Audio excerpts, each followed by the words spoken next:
Dos niños Sioux huyeron bajo la tormenta de un centro legal, donde otros como ellos simplemente desaparecían. Hombres sin insignias, protegidos por silencio institucional, llegaron en la noche exigiendo que Jacob Hill los entregara. Pero lo que no sabían, el hermano de los niños era Chase Black Elk, un guerrero con pruebas, paciencia y un plan. Y solo escuchen cómo se derrumbó la fachada del poder, y por qué, al final, la justicia encontró su camino. El sol se había escondido tras nubes tan negras que parecían haber nacido del centro de la tierra. No llovía todavía, pero el viento silbaba como si estuviera buscando algo perdido entre las praderas del sur de Dakota. Las hierbas altas se agitaban con nerviosismo, doblándose en direcciones opuestas, como si pelearan entre sí. La cerca de madera que marcaba el límite este del terreno de Jacob Hill llevaba días necesitando reparación, pero fue precisamente esa tarde, la más oscura en semanas, cuando él se decidió a salir con el martillo, los clavos y su instinto. Jacob no era un hombre cualquiera. Veterano de las Fuerzas Armadas, curtido por años de servicio en entornos donde leer el aire significaba vivir o morir, sabía reconocer una tormenta verdadera de una común. Y esta, aunque aún sin lluvia, trae algo más que agua. El aire estaba cargado, como si llevara dentro una advertencia.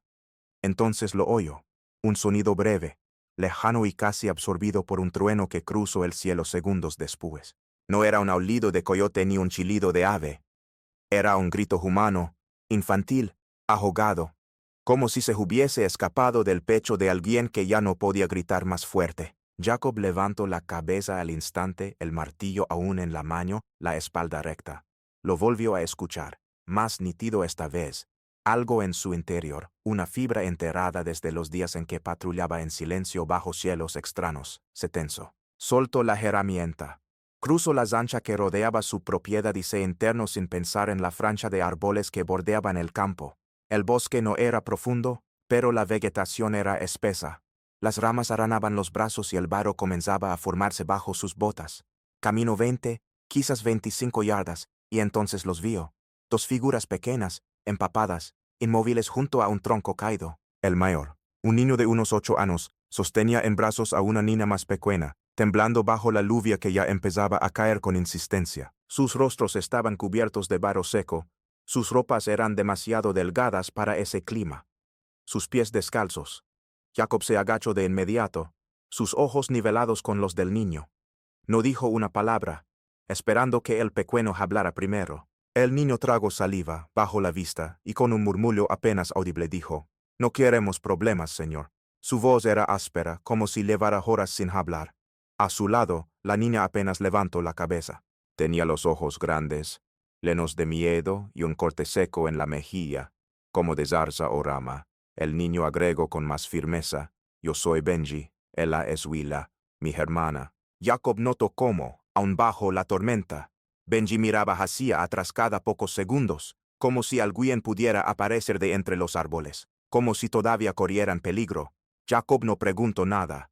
No era el momento, no era el lugar. Se quitó el poncho que llevaba enrollado a la cintura, envolvió a la niña con cuidado y la cargó entre sus brazos. Luego extendió la mano hacia Benji, quien dudó un segundo antes de tomarla. Caminaron en silencio. El viento soplaba con fuerza, la lluvia azotaba los campos y la casa parecía más lejos de lo que estaba.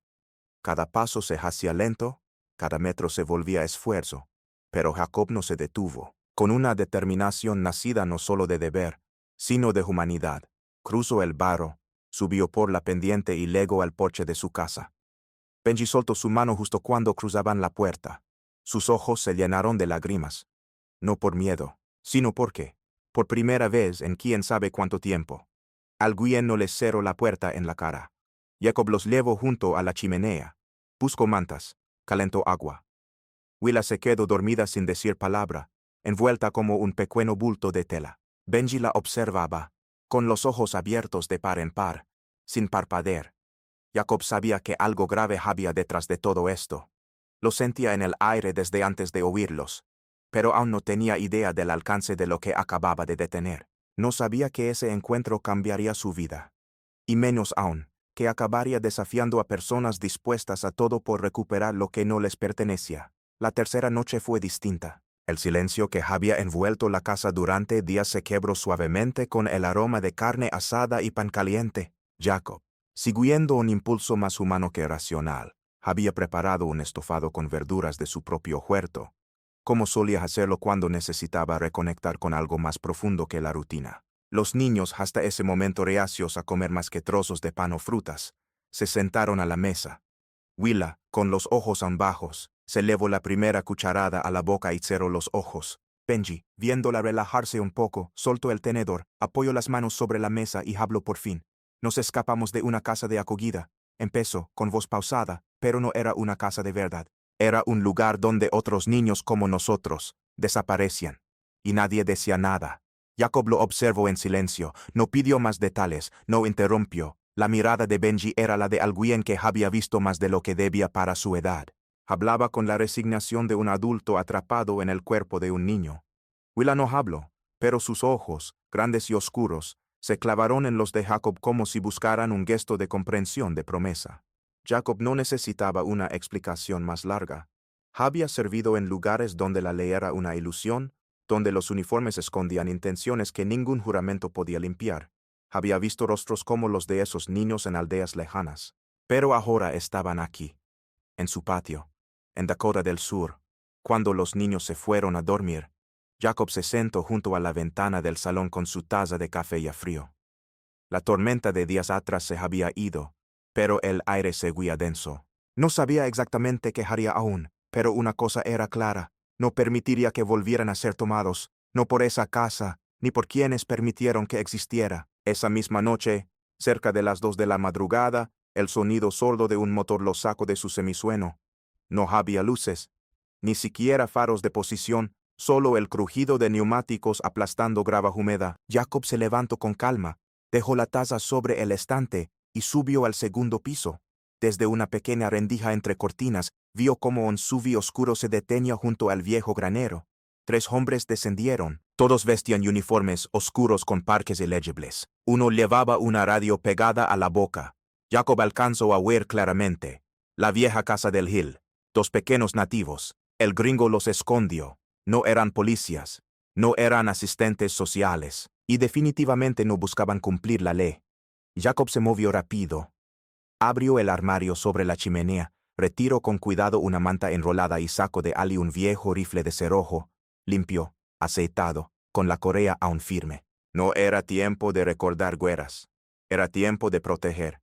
Despertó a los niños sin alzar la voz. Les indicó que bajaran al sótano, al pequeño refugio que construyó hacía años por precaución. Benji no preguntó. Willa asintió, abrazando su manta.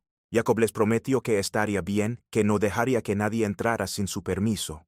Cuando los pasos de los hombres crujieron sobre la galería de madera, Jacob ya estaba en el porche, con la puerta entreabierta. Un reflector se encendió de pronto desde el vehículo. La luz blanca le iluminó el rostro con dureza. «Entregüenos a los niños, señor», dijo uno sin titubear. «Fueron reportados como fugados. Esto es legal». Jacob se enderezó, con el rifle colgado sobre el hombro. Respondió con voz firme, sin levantar el tono.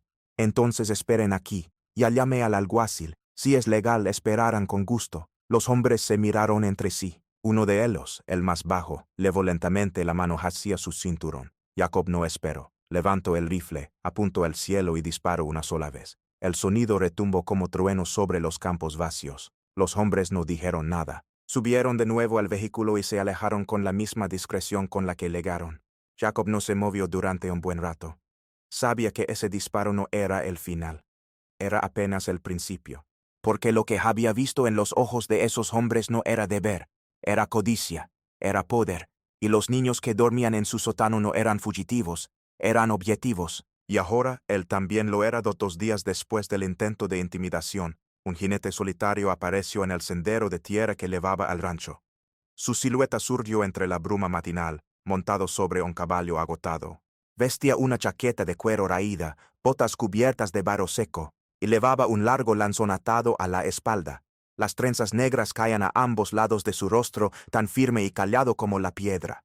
Jacob lo vio llegar desde el porche. No se movió, no habló, solo esperó. El jinete desmontó con una lentitud serena y dijo: «Mi nombre es Chase Black Elk. Soy su hermano. Benji, que estaba en la cocina, escuchó la voz y salió corriendo. En cuanto vio al hombre, gritó Chase, y se lanzó a sus brazos. Willa lo siguió con paso tímido, pero al llegar, se abrazó a su cintura sin soltarlo. Chase los apretó fuerte. Cerró los ojos. No lloro, no necesito hacerlo. Luego miró a Jacob. Se acercó, le tendió la mano y dijo: yo los busqué, pero tú los salvaste. Jacob aceptó el apretón sin decir palabra.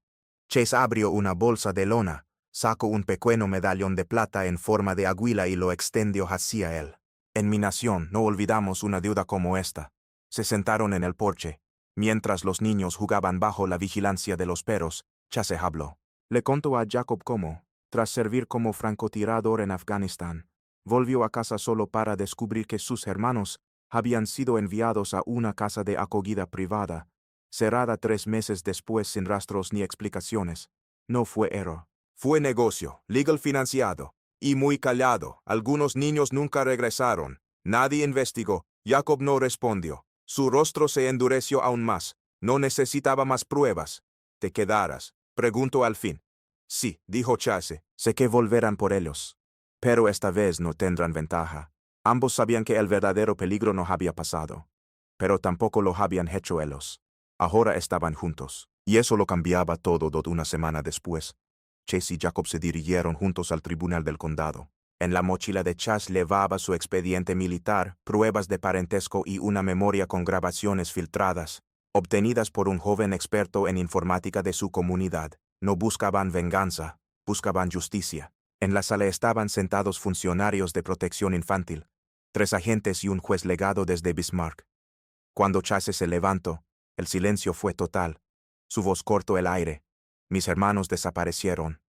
Ustedes cobraron por eso. Y ahora van a responder. 2 días después, se emitieron órdenes de arresto. El centro fue cerrado.